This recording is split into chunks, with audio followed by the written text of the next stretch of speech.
Hey, you guys. Tuesday is anything but average, achieving success in life. And I have with me Michael Reese, who's a good friend of mine and an extremely talented, brilliant person that I'm just extremely happy to have in my life. So, welcome, Michael. Hey, glad to be here. Definitely. So everybody that's been paying attention knows I've kind of been going with the theme of Thanksgiving this month because it's Thanksgiving naturally. Uh-huh. And when you study people and their habits and their morning routines and such, a lot of people wake up, and you're supposed to wake up in gratitude, grateful for that you even woke up. And a lot of people write down three things that they're grateful for each day.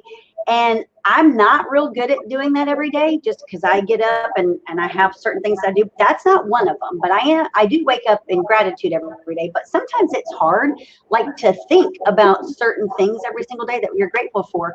But without a doubt, I am 1000% grateful for you being in my life. And so I wanted to have you on the show because I only had, a certain amount of Tuesdays this month of Thanksgiving. And I wanted to express gratitude to you because you have changed my life dramatically. Well, I appreciate that. I'm glad to be here, and definitely totally agree with the theme here of gratitude. I think that's a great topic and very Yeah, timely topic. Yeah. it's crazy because every day, like on Facebook, I'm posting somebody in the morning that I'm grateful for, and it's making me like think.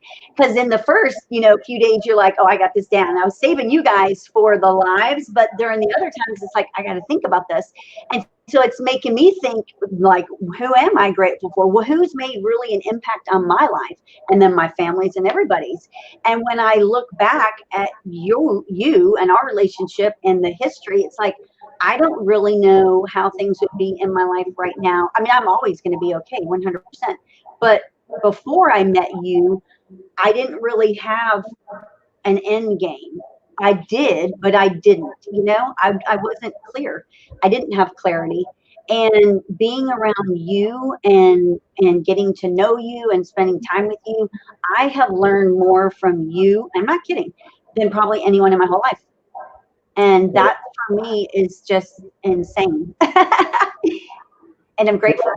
Yeah. Well, I definitely, one of the things I think, that I think is important for people to understand about gratitude, just in general is to me, it's, there's there, I think embedded in the word in itself is, being, happy with the way things are. So it's the absent of wanting more, because gratitude is taking the time. It's not, you're not showing gratitude for something in the future. It's really taking a look and choosing how you're going to look at the past. And so whether that's people, relationships, any relationship, any person, even, down, I got, when I was 14 years old, I got shot in the face. It was on my 14th birthday.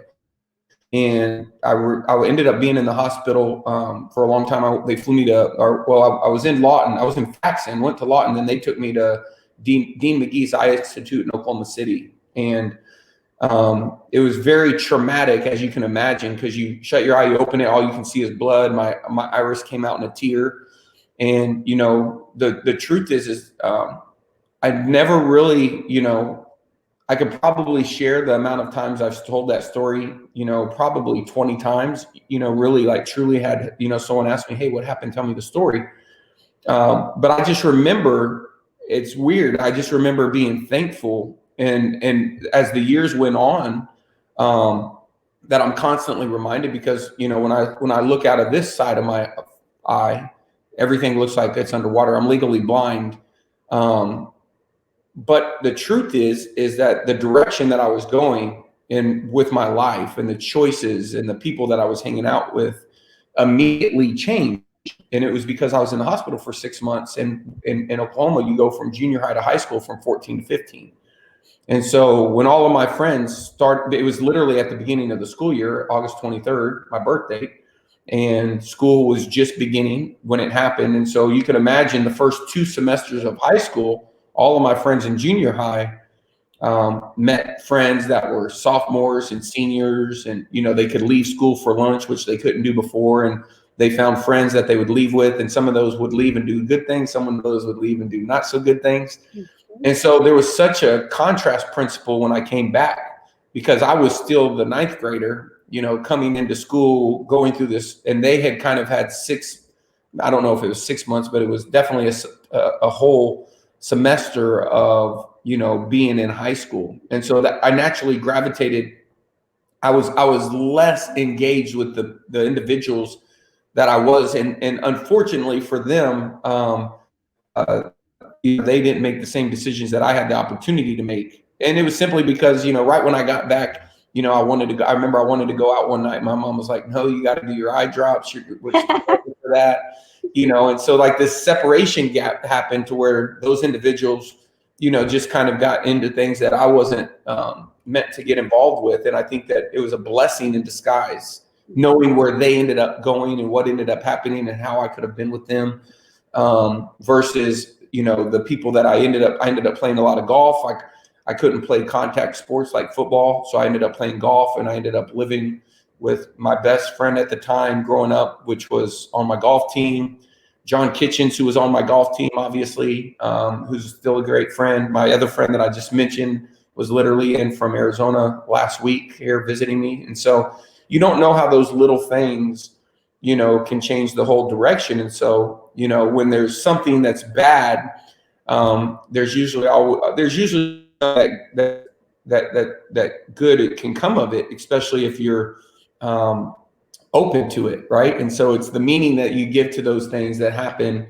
and realizing that, on things that maybe naturally you wouldn't be appreciated, you wouldn't appreciate, having the ability to, really look at the good in everything, even when it's bad, puts you into a trajectory of approaching people different. It's one of my favorite mental models that had a huge impact on my life was two. One was always assume positive intent. Number two was accurate thought. Accurate thought is, when dealing with somebody in a relationship perspective, is, it's going towards the good side versus assuming the bad side, right?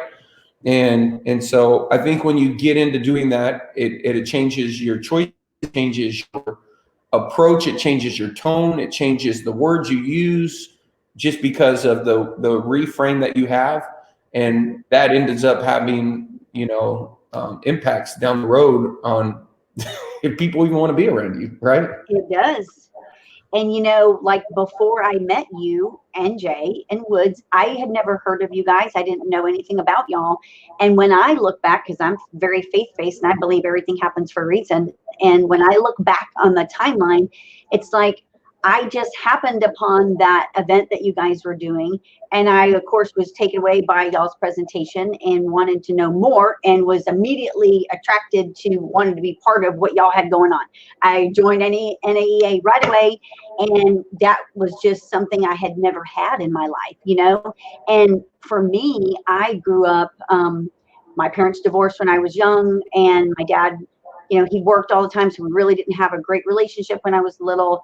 And then I left home when I was 17 and have been on my own since. And so for me, I've always been hustling, always just, I'm going to do this, I'm going to do what I'm going to do. And I never really had anyone say, hey, why don't you do this? I think this is going to be a better way. And when I met you guys, I was on the path fine. I had opened the office and everything was going great here, I thought, but I was coming across, challenges naturally, as anyone does when they open a business. And when I met y'all, it was like a breath of fresh air. It was a world I did not know. You opened doors to people I'd never met, and things I'd never done, and systems I'd never used, and then wisdom and knowledge and so much more. And then, fast forward, a year and a half of us knowing each other, then the next thing I know, I'm at EXP with you guys. And, when I was in Frisco with you and Jay and Woods, and we sat at that conference table, and I sat there with Woods, and you and Jay had gotten up to go take a call. And I was sitting there with Woods, and he was across the table, and I told him, I don't know what I've done to deserve sitting at the table with them and you. I said, because I'm not at y'all's level. And Woods was like, girl, you just need to go with everything that they're going to say, they'll change your life. And I sat there thinking, and then when I left that day, I thought, you know what?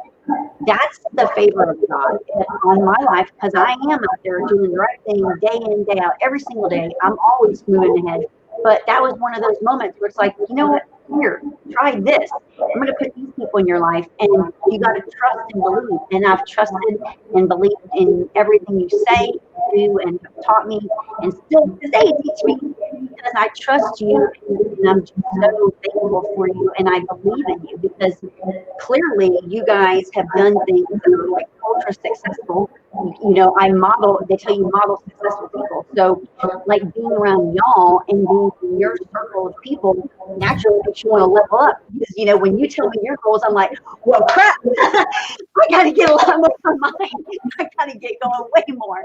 But without you, you know, when I just had my independent brokerage, I was the only one here selling that many homes. I was the top producer. There was nobody to share with, and there was nobody really to collaborate with. Now I'm not. I'm with y'all, and I'm like low on the totem pole. I'm like, I got a lot of climbing to do to catch up with you guys. But it's encouraging and it's inspiring and it's energizing, because, you know, to have that environment and to be part of something so big and so amazing, it's just sad for people that don't have that in their lives, actually. You know? Yeah, absolutely. You know, some of the things that you've said to me, and it's so funny because I speak and I get interviewed a lot too. And almost on every time I speak on a panel or anything, I reference you, because they'll ask me something and it'll go back to something that you've said or something that you've taught me. Just like you believe there's a solution for every problem. And I say that constantly. You believe in that, and you've like drilled it into me. And I believe in that now. Well, the one thing that I saw interesting, you know, kind of on the topic of that, what you're saying, is, you know, and this is kind of going to use when I got shot in the eye, your eye has what's known as a retina. You know what that is? Yep. So the retina is like and your eye has cones in it, and those cones help you process the light to be able to see. And then obviously your eyes are connected to your brain. They give you the ability to think. You know, one thing that I found very interesting is, are you familiar with the pineal gland? No. You know, in your brain, they call it your third eye. I'm not real familiar with it. Well, if you Google it, I think it's like pineal gland. It's, you know, it's referenced as your third eye. But one of the things that people may or may not know is it actually has like our eyes in a retina, this gland inside of your brain contains those things. Okay. And people say, well, you know, well, why does it contain those things? I'm obviously not a doctor, but the person that I was watching that was an expert on the topic was sharing his philosophy, which was that, you know, when we dream, you know, first of all, he was talking about other things other parts of that gland and what it did that were very powerful, that allowed us to kind of, in some situations, be able to kind of envision, you know, I'll tell you what it said. I don't, this is appropriate, but I'm going to tell you. They were talking about, you know, when people take psychedelic drugs, and that inside of this gland where they're having all these visions and things that they think that they see, it's because of things that are being distorted there. But then they brought up the point of dreaming and things like that. And what I took from it was that, you know, most of us have never seen the human brain. Most of us, you know, we only exist based upon what we see out of our eyes, our perception, our own interpretation of the things that we see, or the biases we look to confirm, right? And so when you come from that positive place of gratitude, I think that you subconsciously don't realize the things and images that are affected, you know, in your thought process. Like if I heard a loud bang downstairs, you know, I could think that my kids broke something, or I could think that the thing that I just ordered from Amazon just showed up, right? You know what I mean? And so, you know, if I run down thinking my package from Amazon that I've been waiting on is here, versus if I think my kids knocked over, you know, their Xbox, I'm going to come down in a very different mind state, with a different attitude.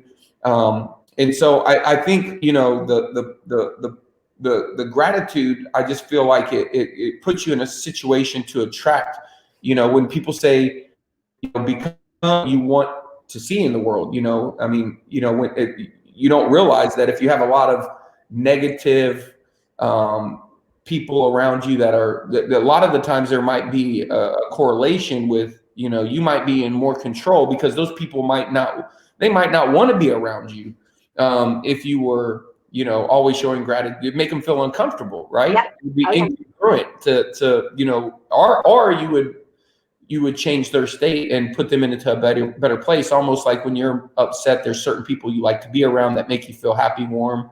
And usually it's not because they're talking to you about the things they're upset about, usually because they're making you forget about the things you're upset about, right? Yeah. And so, you know, I think the one constant is that we're all going to have things that challenge us emotionally. There's going to be always going to be things that, you know, give us a reason to be frustrated, upset. And I think the exercise that you know, of gratitude and being thankful and you know, actually, you know, giving with maybe for someone that's your time. For others, it might be something more than that. Maybe it's just you know, whatever it is that the other person is needing to receive. It's just when you look at life as your ability to get where you want to go is not really linear, right? You get to where you want to go by building relationships and by having people around you, you know, that help you get there. And in order to get the right people around you, it's really about, you know, giving to those individuals.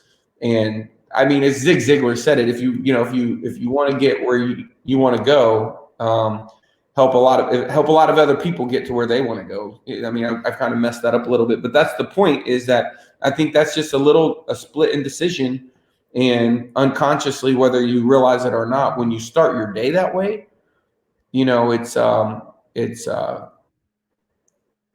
pretty empowering, you know, and it can become very fulfilling as well. Well, you know, when I look back, like, and I appreciate that you're always straight up. You know, you never sugarcoat things, and you know, not everybody can handle that, and it's not always the greatest thing to hear, but it is what it is, right? And so I remember when we were in the parking garage, and I was leaving Frisco, and you were walking me to the car, and we were talking about switching over from my brokerage to EXP, and you were like, "It's going to get uncomfortable, it's going to get ugly, and you just got to push through." And you and I have had several conversations about that, about when things get tough, about pushing through and strategies and things to do. Who knew? Now looking back, here we are at almost the end of 2020. Don't really know what 2021 is going to have because COVID keeps flying around and coming back, and it's just a weird year. But me looking back on the timeline, again, it's like, what if I wouldn't have met y'all? What if I wouldn't have went to that event? What if I wouldn't have gotten to know y'all? Wouldn't have joined NAEA? Wouldn't have switched over to EXP? Where would I be right now, running an independent brokerage, stressed out like I was, not knowing how to run virtually?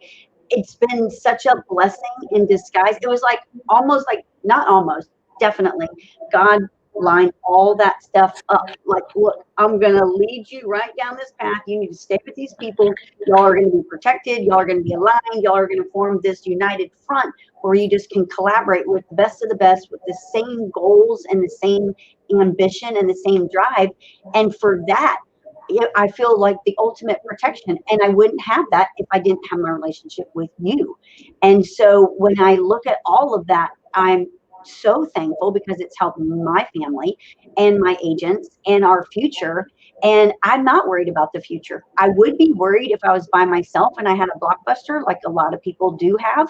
But because we have each other and we have this amazing company that we're all part of with the same goal, I'm not worried about the future. I know that if it gets scary and I get uncomfortable, I'm going to be calling you and I'm like, hey, I'm uncomfortable. Tell me what I need to do to get through this. And so I think especially now in these weird times again, I know you always have strategies for everything. So if there's agents out there, because a lot of them watch this, that are watching, like, what are things aligning for 2021? What are you telling other agents they could be doing to prepare for next year? What's kind of your thought process there? Well, I mean, for me, I mean, the best thing for me about 2021, and it's the part that I enjoy the most, is setting the goals for the next year. And I'm very big into goal setting, and in that process of goal setting, it's usually the number one thing I ask is, what's the number one who? Who's the number one who that I need to attract, and what's the number one skill I need to acquire? So usually, um, you know, there's somebody out there with a certain set of skills that together we're better than apart. And so if you can identify what that person is and who they are, and just have awareness around them, um, who will get you further than anything. And so most people, I think it's just I'll get, for me, it's going to be, mine's going to be probably more leaning towards video, YouTube, um, repurposing of content, and really getting into, leveraging, those types of things. Personally, I am moving, obviously, here in the next probably a little bit over 30 days. And so I'll be in another part of the country that, I've never been to before, and my family's going there. And so for next year, I am one of the things that I'm really happy and excited about is, just being able to grow as a family, and through that experience. And so my goal is I'm going to sit down with my kids like I did last year, and I'm going to determine what their goals are. My wife has been pretty good and consistent at sharing her goals with me and doing hers. And those are in that process for me. I'm going to make a stop doing list. So I'm going to reflect on the things I did this year, and it could be anything, but it's been many different things. But there's probably a handful of things that I need to stop doing, a handful of things that I need to start doing. And then finally, like I said, the skill set part of it is going to be what subject am I going to study? So instead of just reading one book, what's the topic of the 6 books that I'm going to read, right? So instead of just reading this book, then reading that book, and it's going to be more around. And for me, I do believe that's going to be more health related. I got a really good book around longevity. I bought a real expensive juicer. I juiced all this week, but I've kind of been up and down. I definitely wasn't consistent as I wanted to be, but mine's going to be, probably won't be perfect, but my goal is to try to change something that I do daily in regards to my health, my family, and business. As far as, financially,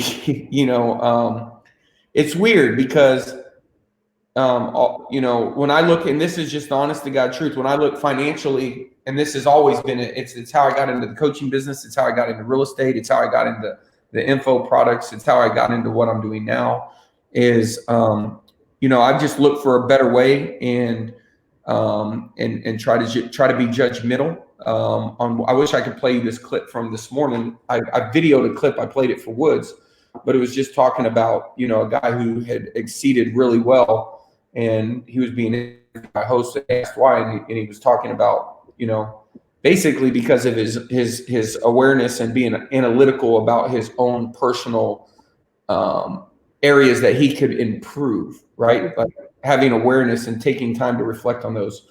And so, really it goes down to what old Jim Rohn says is, if you don't have everything you want, you haven't learned something yet. So taking, I think the fact of wanting to be a learner and knowing that doesn't ever stop.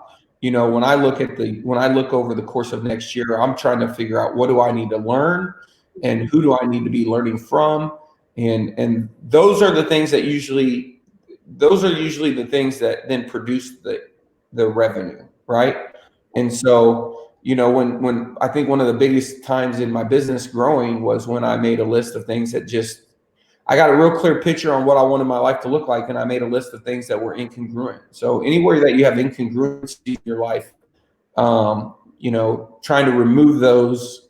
I mean, a lot of people, I think they go and try to do it all at once. I think it's like slow, can you implement one little thing? So instead of, I've ran my share of distance, I've gotten into the running thing, but right now, I at least, I do a weighted vest walk, but I at least do a weighted vest walk, every day. It's hard to run, 10 miles every Saturday, Sunday, or, 29 miles on the weekend.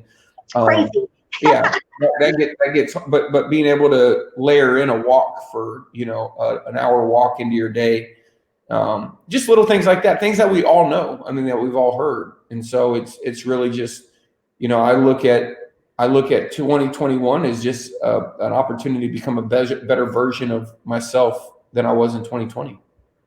So, everyone seems to have the newest shiny object, and there's always people that are out there trying to distract everyone, especially in the real estate industry. We're being bombarded with stuff.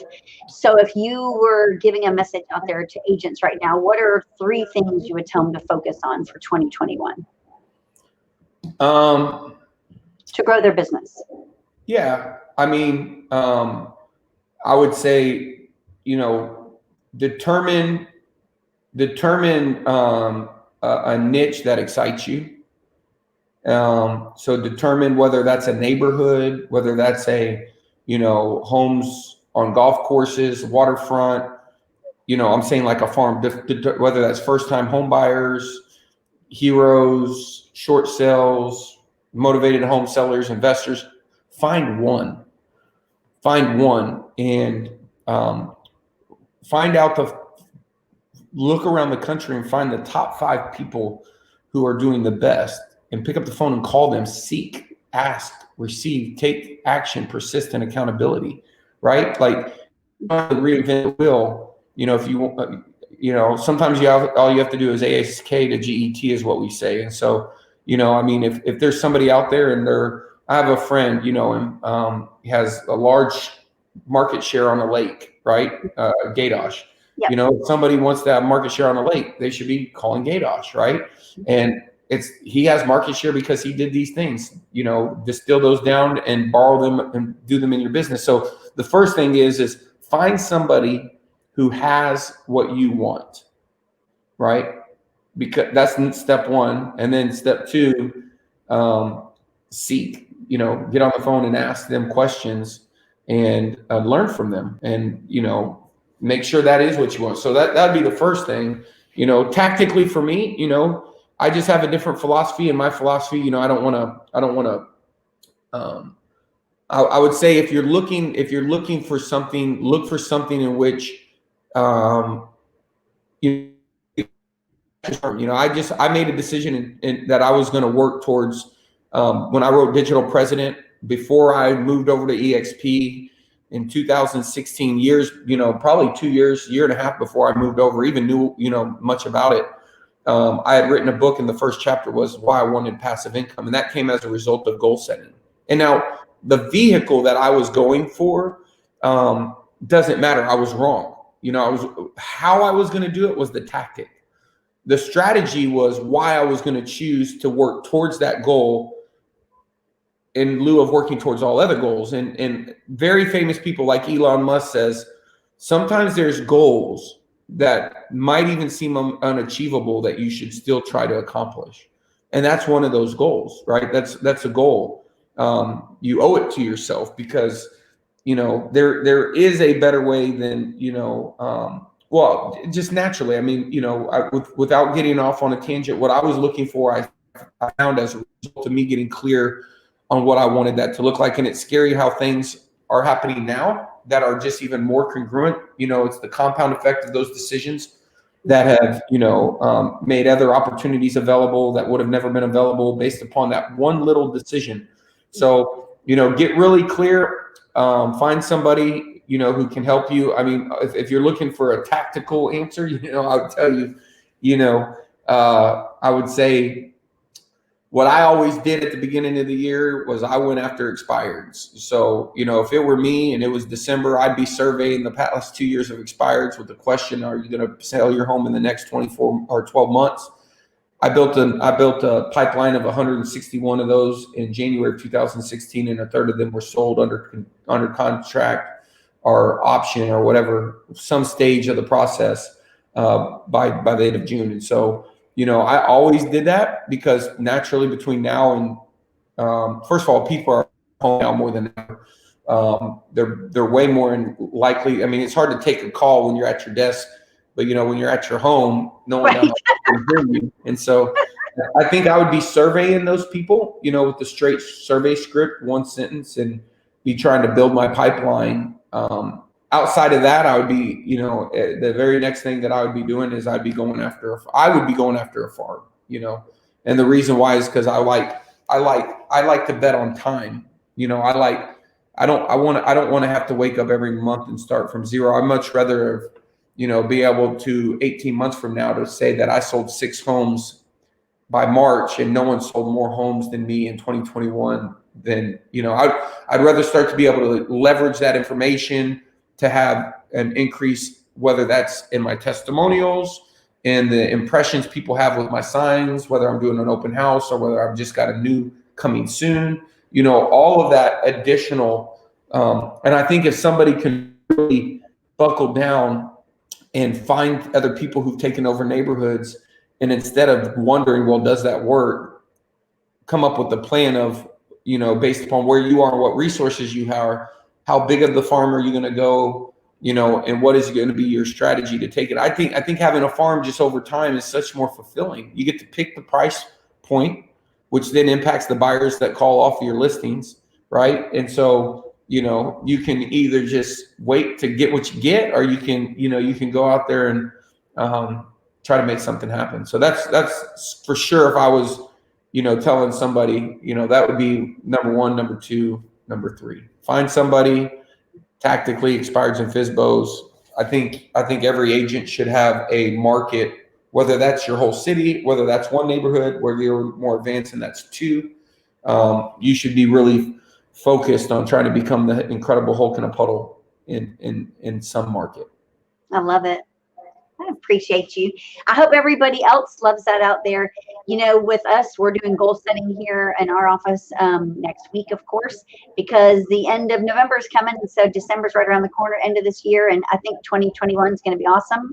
Again, I'm not worried about it at all because I know with us at EXP, you know, when I first saw their slides when we were at that first conference and they put up world domination, I remember that coming across the screen. It was like, holy crap. And remember at that time, that was 2 years ago, and there was only 14,000 agents.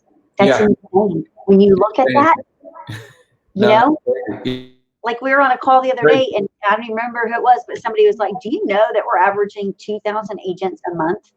That's crazy. That's incredible. It is incredible. And when it all leads back to my conversation with you. So again, I'm super thankful. I'm thankful for you in my life, thankful for everything, and totally looking forward to the future, and can't wait to come see you in your new house too. And y'all move over there. We got plane tickets, our house locked in, so it's a done deal. Awesome. Hey, Michael, if somebody wants to get a hold of you or learn more about you and pick your brain a little bit, how can they find you?